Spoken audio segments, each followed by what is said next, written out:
Hello दोस्तों, मेरा नाम अर्शी है।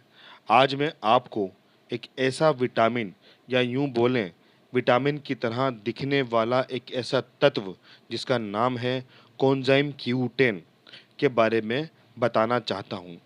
हमारे शरीर में हमारा हार्ट को कितना ज़रूरी होता है कोएंजाइम Q10, आज आज के वीडियो में आपको बहुत सारी चीज़ें पता चलेंगी। वैसे तो कोएंजाइम Q10 हमारे शरीर के हर सेल्स की ज़रूरत होता है, लेकिन कोएंजाइम Q10 की कमी की वजह से हमारे हार्ट को बहुत नुकसान होता है।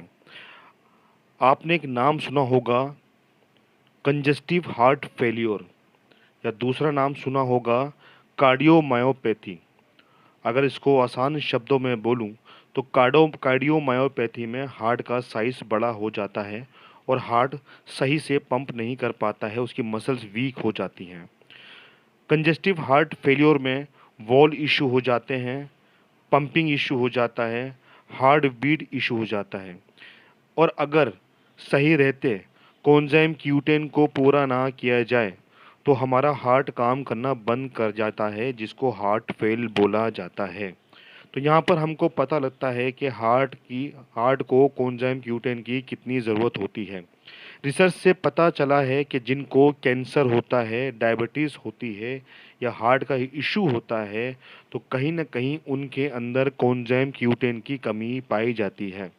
कोएंजाइम Q10 हमारे सेल्स के अंदर एक एरिया होता है जिसको बोलते हैं माइटोकॉन्ड्रिया, जिसमें ये कोएंजाइम Q10 ईंधन का काम करता है, जिसकी वजह से सेल्स में हमको ऊर्जा मिलती है और हमारा पूरी बॉडी के साथ-साथ हमारे हार्ट की मसल्स बहुत अच्छी तरह काम करती है। हमारे शरीर को नियमित रूप से 8 तरह के विटामिन और कई तरह के मिनरल्स चाहिए होते हैं कोएंजाइम Q10 का निर्माण करने के लिए।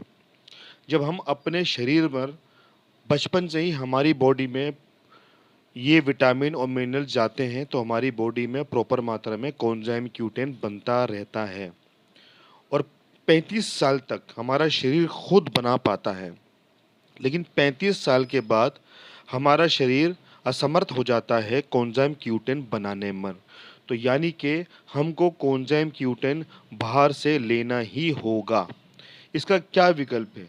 अब अगर अगर हम कोएंजाइम Q10 बाहर से नहीं लेते हैं तो एक ना एक दिन कंजेस्टिव हार्ट फेलियर का इश्यू बनना शुरू हो जाएगा और कभी ना कभी कार्डियोमायोपैथी का भी दिक्कत शुरू हो जाएगी, यानी कि दिल का साइज़ का बढ़ जाना, जो जो अच्छी बात नहीं है।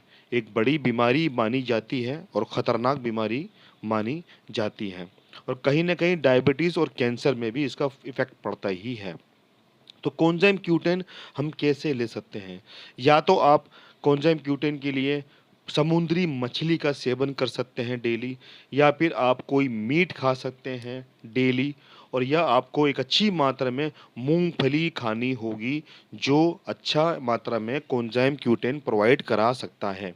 लेकिन बहुत से लोग इन चीज़ों को नहीं ले पाते हैं, तो कई साइंटिस्टों ने इसको रिसर्च करके इसको अपना एक बनाने का काम किया, जिसमें जापानियों ने बहुत बड़ा रोल अदा किया और इसको बनाने में। कोएंजाइम Q10 को बनाया गया। आज मार्केट में कोएंजाइम Q10 मिलता है, लेकिन उसकी गुणवत्ता, उसकी शुद्धता की कोई गारंटी नहीं होती है। कोएंजाइम Q10 लेने की वजह से आपको हार्ट की मांसपेशियाँ, कंजेस्टिव हार्ट फेल्योर और कार्डियोमायोपैथी जैसी बीमारियाँ नहीं होती हैं। तो कार्डियोमायोपैथी से बचने के लिए, हार्ट फेल्योर से बचने के लिए आपको कोएंजाइम Q10 लेना ही होगा। अगर आप 35 साल पार कर चुके हैं तो आपके लिए ये एंजाइम ज़रूरी है, और अगर आप 35 साल के अंदर हैं एज में, तो आपको देखना होगा कि आप प्रॉपर विटामिन्स और मिनरल्स लेते हैं, और अगर नहीं लेते हैं तो आपको प्रॉपर विटामिन और प्रॉपर मिनरल्स लेने होंगे। तो आज ही से शुरू कीजिए कोएंजाइम Q10। वेस्टीज का कोएंजाइम Q10 एक अच्छी क्वालिटी का कोएंजाइम Q10 है, जिसने अल्टीमेट लोगों को रिजल्ट दिए हैं किसी को भी अगर कोंजाइम Q10 की जानकारी चाहिए या उसको अपने लिए लेना है या और फर्दर इन्फॉर्मेशन उसको चाहिए तो आज ही मेरे नंबर पर मुझे मैसेज कीजिए। मेरा नंबर है 9910022038। I repeat 9910022038। इस पर आप मुझे व्हाट्सएप कीजिए, मैं आपको फ़ोन करके इसमें पूरी जानकारी दूंगा और अगर आपको इसकी रिक्वायरमेंट होगी तो आपके घर पर भी डिलीवर कर दिया जाएगा। Thank you so much. Wish you wealth.